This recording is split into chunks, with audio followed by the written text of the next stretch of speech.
I've said it once, I've said it a dozen times, I'll say it 100 times until the sun blows out. It is so incredibly easy to be a Kirby fan. That Kirby Air Riders Direct, bro, like, I don't know exactly what you want me to say out of this. I have zero hot takes from this Direct, alright? This was one of the greatest Directs of all time. I apologize for not live streaming a reaction to it. I did sleep through it. These things are very early. That's my bad. But of course, I watched it and loved every single second of it. The fact that we got an hour and 40 minutes between two Directs, just jam-packed with information, and Sakurai's just general charm and whimsy and his transparency about the game development process, like, oh my god, everything about this is perfect.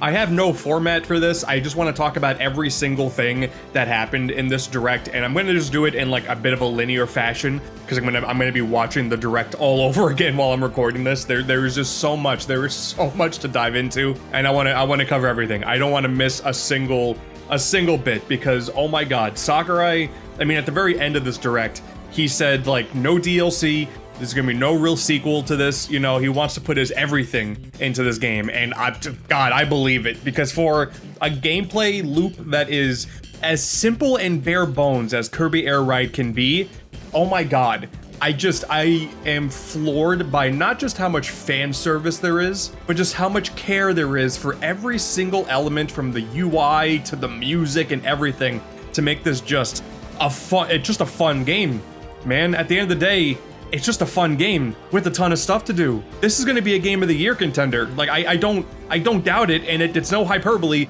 This will be up there. This should be up there for Game of the Year, just with the sheer amount of love and care put into every single aspect. But okay, let's just go into the details of what this Direct showed. Top Ride is back. Hooray! This was always kind of like the bit of a whatever mode in the original Air Ride, and Sakurai himself kind of said it best. This is just something that, like, if you want to kill a couple minutes and not dive into a main thing, hey, here you go, Top Ride is for you. And yeah, you know, it looks fun. I still think it'll be the least played mode of the entire bunch, but just the fact that it's here is super commendable, and you can play as every single rider, you can use every single star. The whole idea of having two different play controls is just that. It's just different play controls now versus just having two different stars to play as. That's awesome. And I always liked that the tracks for Top Ride are just kind of these smaller versions of the main tracks. That's the same thing here, and I really love that. It is a little, this is such a minor thing, it is a little unfortunate that the original Top Ride tracks don't return because all the original Air Ride tracks return,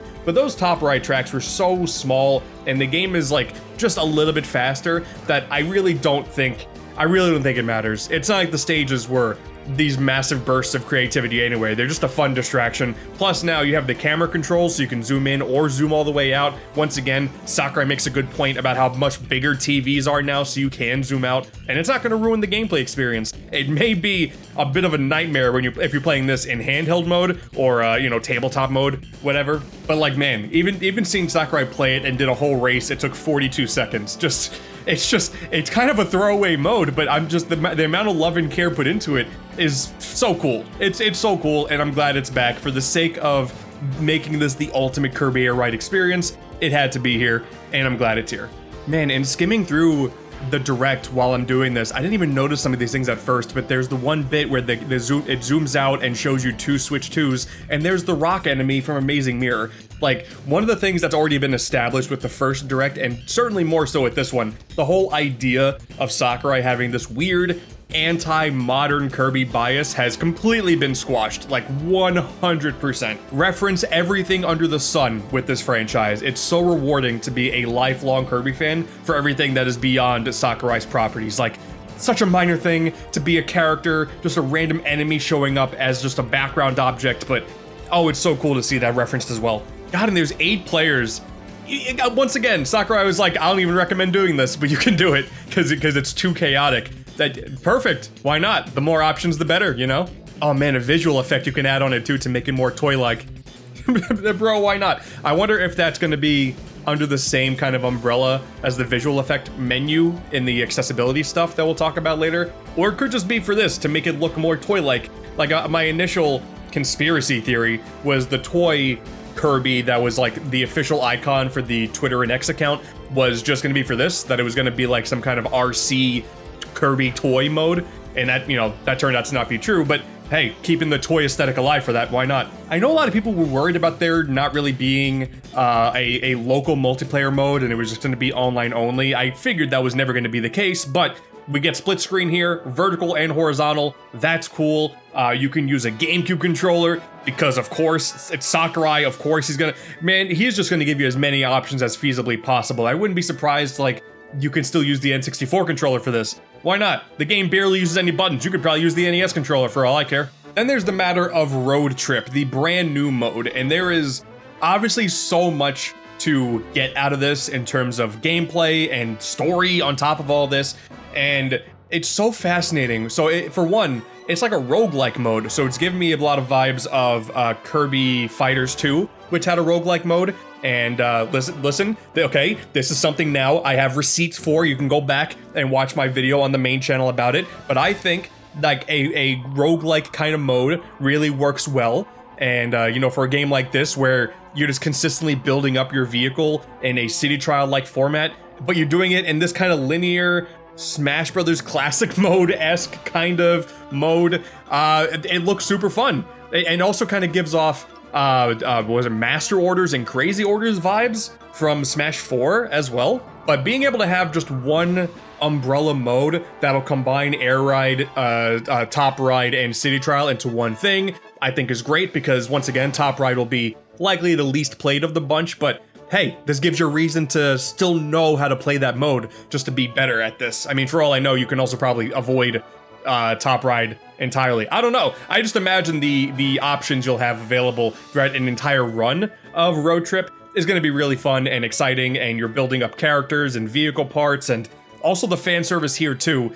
Like, I love that you're able to pull off a whole bunch of fan service with these, I don't want to say low effort, but very clearly lower effort, with these flat images and moving PNGs kind of looking like an old Flash animation. It allows to implement a whole lot more characters, and once again, the anti-modern Kirby bias does not exist, because you see stuff like the computer virus, which obviously Sakurai worked on, Superstar, but seeing the King Golem from Amazing Mirror, seeing a line from Rainbow Curse, I never thought we'd see her again. So I'm super excited to see the entire gambit of characters that are on display here. It really gives me the idea of like the spirits in Smash, where because they didn't really have to implement a full character, a roster, even Mii costumes, they were able to get the essence of other characters into this type of playstyle. So I really hope that they go all out. I really hope that we only saw a fraction of those. I forget what they even called them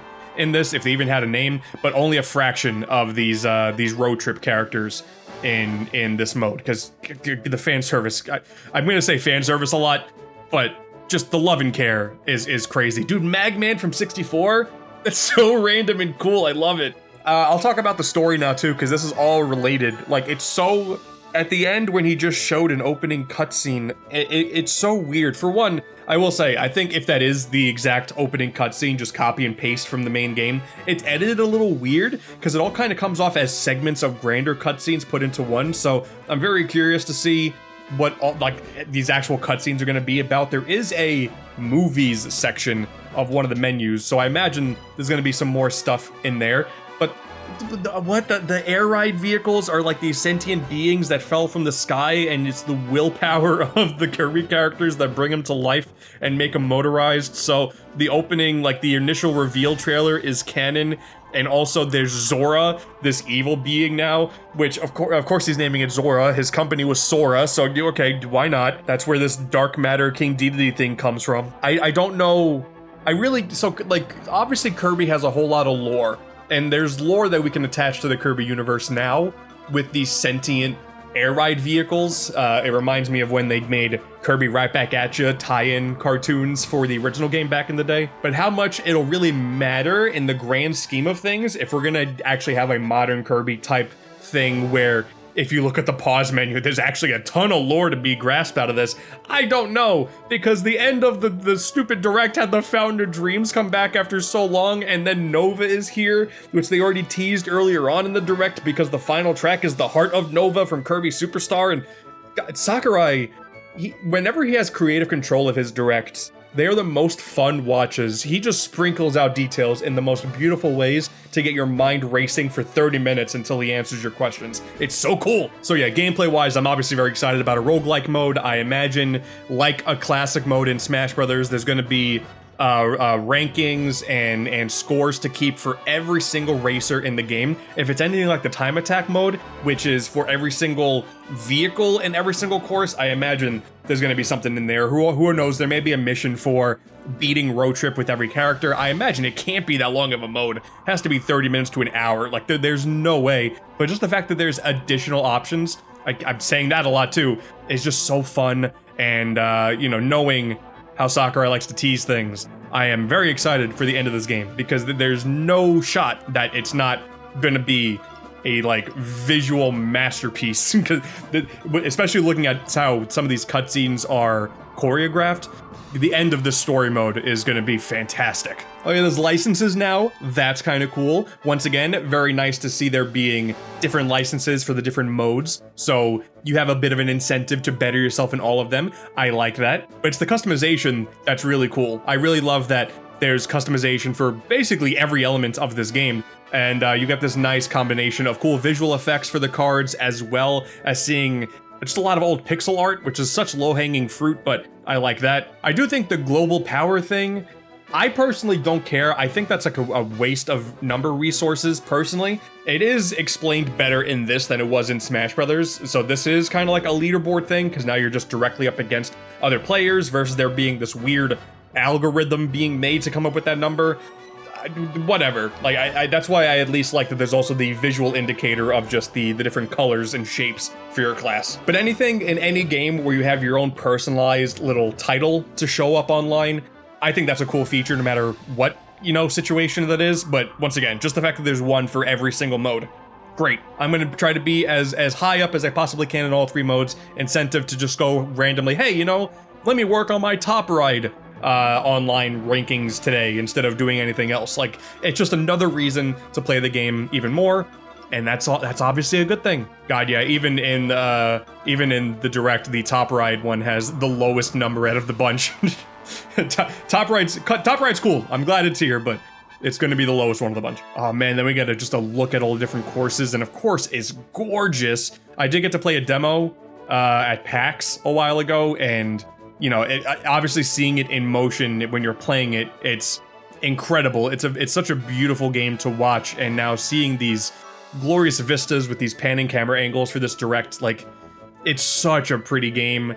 Yeah, seeing the Heart of Nova is super cool.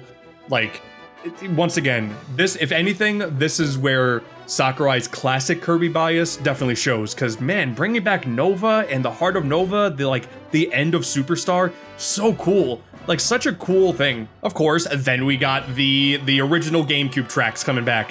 Why not? This honestly was surprising in the moment to see, but also not surprising at the end of the day. Seeing how much effort he put in to bring, like, a heavy majority of the tracks from Smash all into Ultimate, it does not surprise me at all that he actually did bring all of the original Air Ride courses back, because they were good. They were short, and even with the upgraded speed, they were even shorter, but I'm going to say it again, the more options, the better. But having courses like Celestial Valley and Checkered Nights, which I always thought were super fun, especially with the music in the back, like, it's just cool to have them here. And I like that they are unlockable. Like, Sakurai's mentality for unlockables is also, I think, commendable. He says, like, they're not super difficult to unlock, but he wanted something for you to work towards, so you're not even working towards, like, new content in this regard. Just, once again, additional fan service. That's cool. That's just a fun thing. Yeah, even looking at Nebula Belt, which was the final track in the original game, Heart of Nova, such a beautiful, like, Rainbow Road equivalent for Kirby. You know, it's epic, it'll be beautiful, it's gonna be really cool. I will say, though, one minor-ish, again, a very, very minor complaint, 18 tracks is definitely low for a racing game, especially when the racetracks are really short. Like, at the end of the day, these are very bite-sized courses, so only having 18, you can run through them all pretty quick.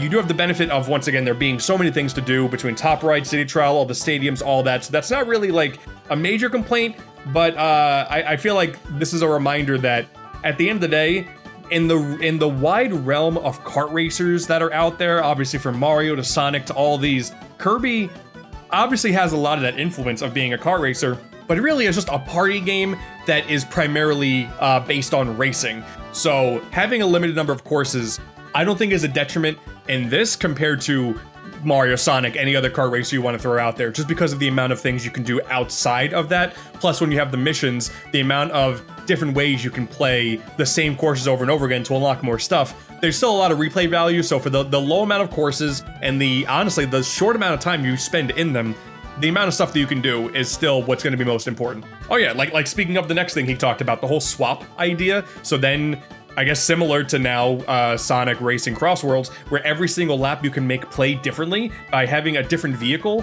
I didn't even think of this, but by creating different vehicle types from the stars to the tanks and whatnot, and then having it so you're swapping between every single lap to actually change up how things play. Like, if you've never played Kirby Air Ride before, the vehicles play so much more differently than you would expect them to. So being able to do that as an extra option to spice up your races is so cool. If there's a random option where you can just have it randomly change your vehicle, like you don't know what you're gonna get into until you start off, doing that locally with friends, that's gonna be a great time. That's gonna be like the equivalent of going into Smash and then just doing, everyone picks a random character, pick a random stage, go. That's always a fun time. Seeing the legendary vehicles in City Trial, of course, that's not surprising, but it's so nice to see them again. Seeing the Dragoon and Hydra, having the music attached with them, like it looks almost note for note exactly how it was in the original game, which is honestly how it should have been. Like they should not really change with the formula. If anything, I almost expected there to be a third one to join Dragoon and Hydra, but I have no idea what they could be. Just having infinite flight and then infinite power are the two things you want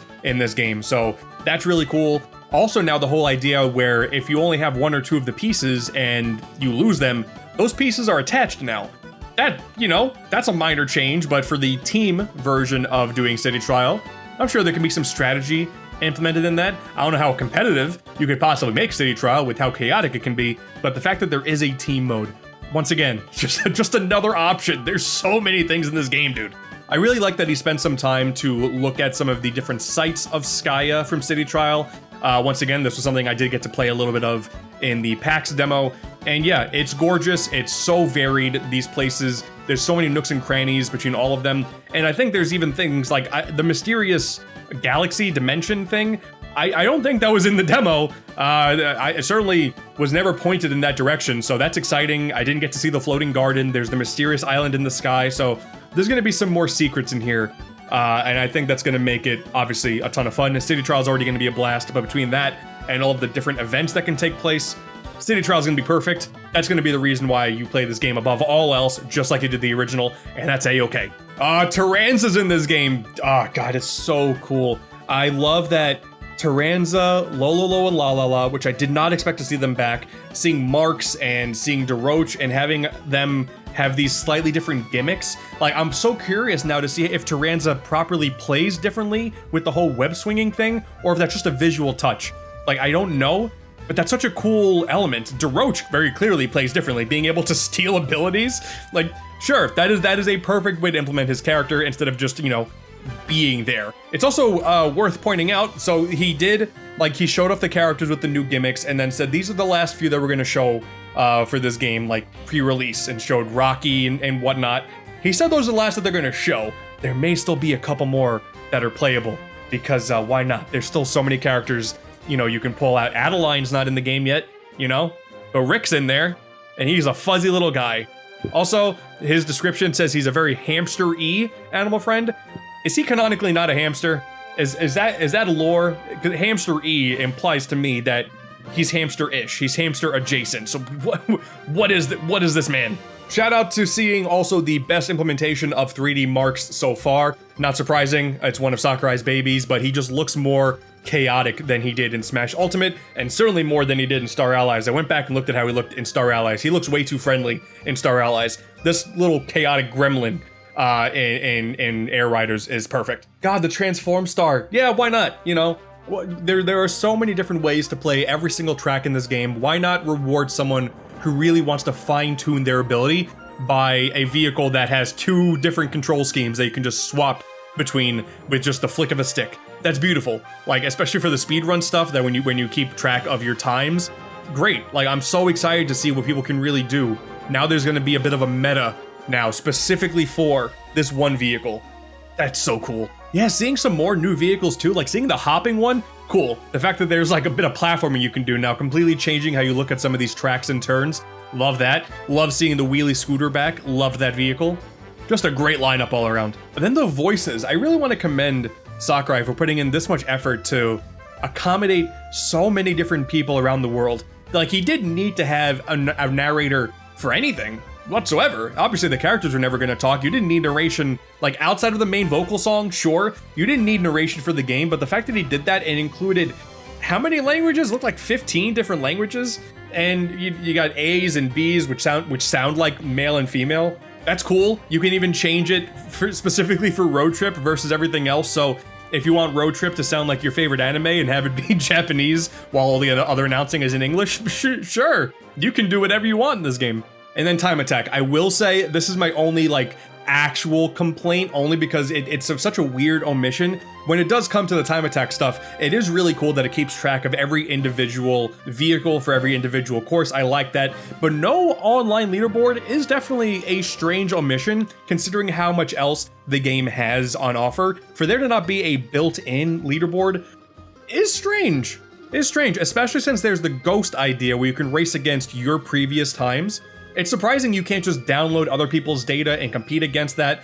I guess he wanted to focus on fun so much and no stress that he didn't want anyone to have the opportunity to download number one and then just stress themselves out trying to beat that time, you know? So maybe that's the rationale. That sounds like the most reasonable rationale to me based on everything I've watched with Sakurai. But I mean, really, if you care about that stuff, you're likely going to be part of some big Discord server or a Twitch streamer, and you're going to be comparing times that way. So it's really not a big deal. It is just an odd omission to not have that when the game has so much else with the online functionality. Like, even just sharing times with friends would have been really cool, like online friends. Strange omission, but obviously not a big deal. Oh my god, dude, a photo mode on top of a vehicle specifically designed to do art in the sky. Of course, man. Of course, bro. Why not? Having photo modes, like, I'm so glad that almost every Nintendo game now just has a photo mode shoehorned in. You can argue about how up to snuff Nintendo games look visually all you want. You can do all the complaining on social media you damn well want, but I love a photo mode in these games, especially when there's a few little visual features that you can do with borders and whatnot. All great stuff. I think every game should have a photo mode. This goes beyond Nintendo. Photo modes are just really fun. Oh, shout out to seeing the UFO come back. That's just cool. That's a returning ability. Man, I think I may have glazed past this too, but looking at the copy abilities, so we already had the steel ball ability. That was shown before, and if we're going by the logic that I have finalized myself, which based on my ranking video I did a while ago, that the steel ball ability is going to be this franchise's 69th ability. Kudos to that. That's exciting. But then he just dropped a 70th one with the Flash one. It could have just been like a retooled version of Light, like the dumbest ability in the franchise, but they just made a new ability that lets you just zip forward a little bit, almost like Bullet Bill style, I guess, without damaging in front of you, whatever. It's a brand new copy ability.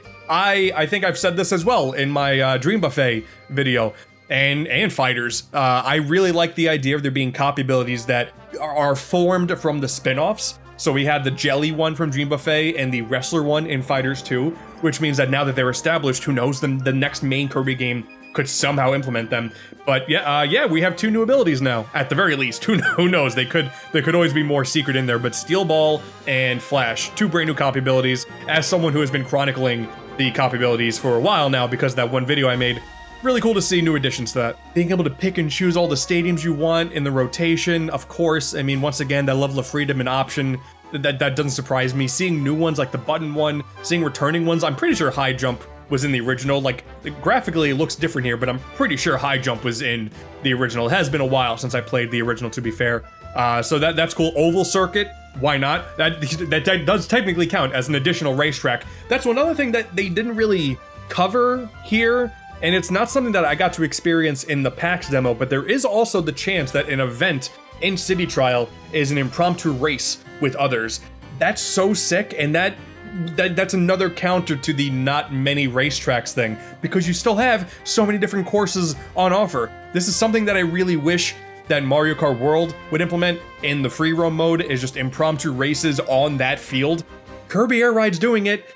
It's so cool. God, boss battles. Okay, so we got another Robo DDD. We've had robot DDDs in the past. Really cool to see, but it can transform into a vehicle, and that's super sick. Like, once again, the budget on these cutscenes are incredible. Seeing it transform, like, you can look frame by frame at this transformation sequence, and it's a work of art. I'm almost surprised they don't make an amiibo of this thing, but honestly, there's a good chance that still happens down the line. We're still waiting on that one, like, Tears of the Kingdom amiibo that's supposed to be big and almost transformable, so this could be another $100 amiibo coming in the near future. Who knows, but damn it, it'll be cool. And I'm so glad, obviously, that this is not the only boss battle in the game. And not only, it could have just been other robots of, like, Meta Knight, because, like, why not, you know? But they brought back Nightmare. Oh my god, and so far it's just the sphere version of Nightmare. I would not be surprised if we get to see the big creepy boy again, because that did show up in Kirby Clash, I believe. So why not? Bro, 02?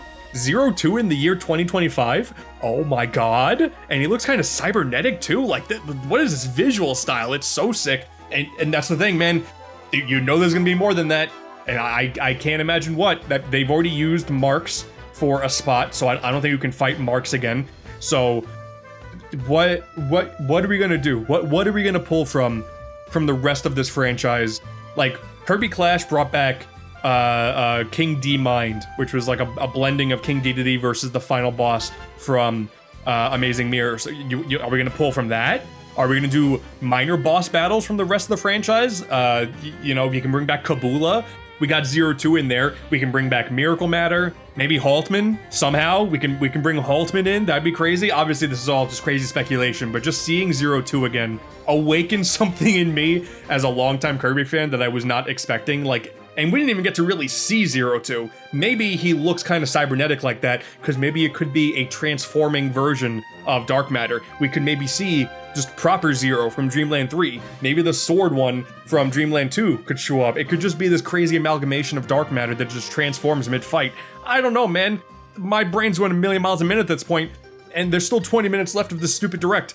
Oh god, the missions are back with the checklist, of course, and between all the different modes now, so you got the 4 different modes plus an online category. There's 750 different achievements in this stupid game, bro. That's crazy. And just the fact that, I don't know if it's for every single one, but at least there will be the option there for a lot of these, that if it's one that's something specific about doing a specific racetrack with a specific vehicle, you can just press a button and it'll automatically configure the race for you, and you can just attempt it right then and there. That's such a minor thing that I never even conceived. I was so ready for it to just tell me what to do, and then I would go to the menu and pick it all myself, but no, it'll do it all for you, and if it's too difficult, you can just make it easier, and you'll still get the reward.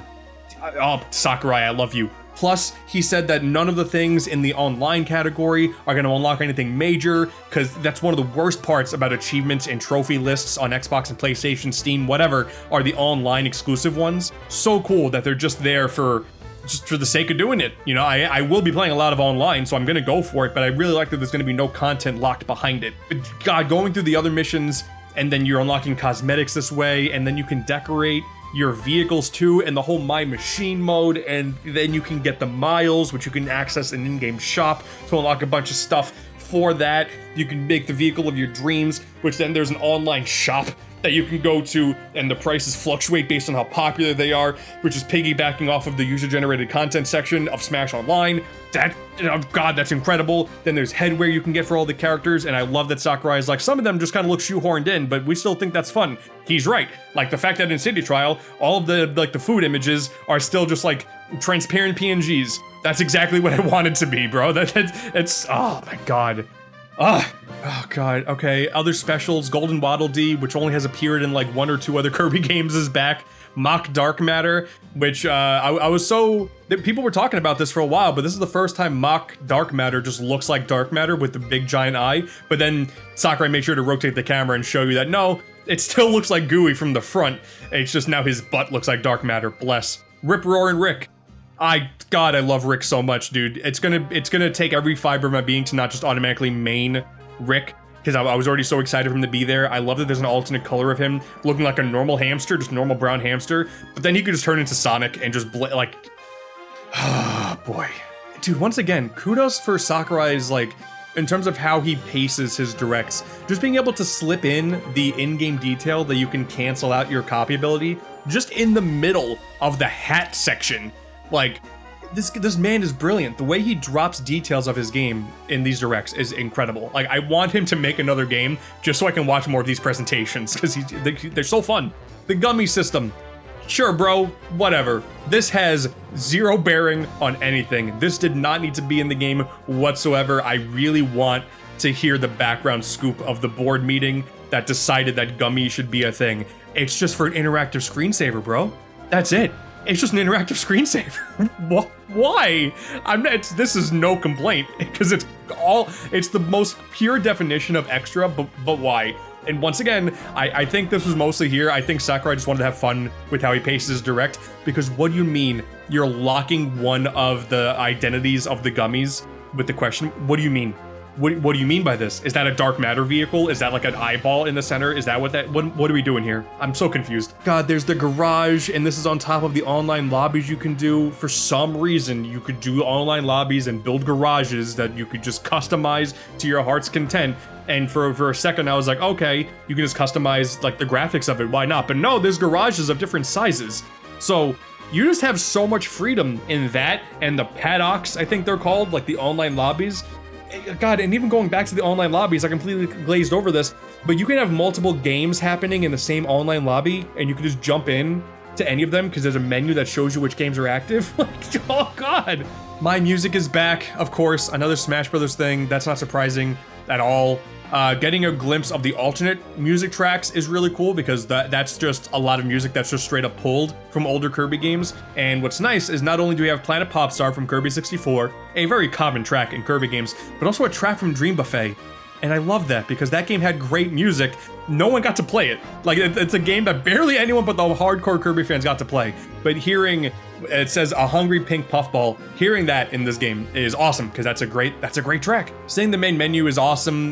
You know, it's different than I expect from Sakurai, but I would be so curious to know that if Sakurai's wife had anything to do with this, because she notoriously has worked on, I think it was Kid Icarus Uprising and Brawl, I want to say. So it'd be really cool if she had a part in this, but even if she didn't, it looks great. And this is where we see the Kirby toy decal that now if you pop in an amiibo, you could change the pose, sure. You know, there's the online option in the bottom right, which is really nice because it's right there accessible, but also whenever you go into any of the in-game options, you can go online from there too. So there's multiple places to go online. You can pull the mission menu from wherever you want. Oh God, dude. There's a rival function thing under collection. Like, what is that? What does that mean? What does that mean? You can customize buttons, and for a game with only like 2 or 3 buttons is crazy, but Sakurai made a point to say, hey, you can play the game one-handed. Perfect. Honestly, single Joy-Con for just casual play sessions. Beautiful. God, and then major kudos to the accessibility options. Like, obviously every game, especially of higher fidelity, should have some level of accessibility options. So to see them do things that I've still never seen before. As someone who has played the game already, it is so fast and frantic, and the stuff that they do with the camera and the border around the camera really makes the game feel a whole lot faster than it is. So being able to reduce all that, plus keep the bars on the screen at all times to even reduce that feeling of intensity. I know people who deal with motion sensitivity issues, so why not? For a game that's as fast as this, you know, it's just more options there. It just means more people will get to play the game, not in short bursts. So the one-handed mode, plus all of these different things to stabilize the camera. God, man, he's so thought of everything. Oh, next is the amiibo function. This is, I'm screwed with. I'm just so screwed with this, guys. It's over for me. I still don't really care about the figure building, like building the AI of a figure and bringing it over to a friend's house. I don't care about that whatsoever. Didn't care about it in Smash. I'm not going to care about it here. Oh, but the figures are really nice. Meta Knight and King Dedede were obvious, but oh my God, you threw Chef Kawasaki, you threw King Kawasaki in there too. Beautiful. So you got 5 figurines at least. They could always make more. If they make a Marks one, you know people are going to be excited for that. And then just for the sake of it, you know, you can also change the wheels of the Tank Star. God, whatever, man. I know so many people, a lot of it always will just come back down to the price of these things, and I get it. I think these are like $50 each. Honestly, like getting all 5 of these is like half the cost of getting a Switch 2 itself. so I get it. That's why I'm kind of happy that the functionality in the game is kind of whatever. So this is really only for the hardcore collectors like I kind of am, so, you know, whatever. But I can kind of see why, even if you don't agree with it, I can kind of see why they're so expensive, because not only do they have chips in them, but yeah, they're customizable. One of them can even change the wheels. Obviously, years ago, they would have been cheaper, because that's just the state of everything in the world, but they're nice. Can't deny it. They look really nice. And if they're gonna make all these different amiibo figures back in the day for all these random-ass Animal Crossing characters, you know damn well if they make one for a Droach and Rick. Oh my god, if they made a... Dude, imagine a fuzzy Rick amiibo. You're gonna tell me you're not gonna want that? Oh, man. That's just... I'm such a sucker, bro. I'm such a sucker for plastic and vinyl. It's unfortunate. Alright, so the direct then ended with the opening cutscene, as well as a tease for the return of the Fountain of Dreams and Nova, and we already covered that. And yeah, man, that's everything. I don't even know. I've been recording now for over 40 minutes of this, at least me recording, and maybe a shorter video. I don't know. There's a lot to go over in this video. When I have to make a full video on the main channel, that's going to be hell, because there's going to be so much to cover. I wanted to talk about every little thing in this direct, because this, honestly, between the two directs, yeah, like an hour and 40 minutes of content, that's a feature-length movie, bro. And the pacing of these directs, I was locked in the whole time. There was no downtime whatsoever, which, listen, man, I still love Mario Kart World. You're not going to catch me slandering that game outside of wanting more content, but they could barely fill a 15-minute direct with information. An hour and 40 minutes for this? Dude, and there's still more content, because there's very clearly stuff that we haven't seen yet. Let me know what you think about Kirby Air Riders below. This was such a mishmash of just me rambling about every single thing about this game. For more intense thoughts on Kirby Air Riders, of course, I'm going to be getting the game day one, and I'll have a video on the main channel covering every single element of this game, front to back, and it's exciting, man. This is a genuine Game of the Year contender, and you're gonna see people try to argue not, because it's not as crazy realistic visually or thought-provoking as something else that, like any other game that's showing up in any other console, even less thought-provoking than like Donkey Kong Bonanza, but in terms of just being a fun damn video game, this is gonna be one of the best. Sakurai should get as many awards as possible for just caring about video games and the players so much. Oh, it's so fun to be a Kirby fan, everybody. I feel bad if you're not a Kirby fan. Let me know what you think about Kirby Air Riders down below. I'm gonna go take a nap now. This game comes out in a month. Oh my god.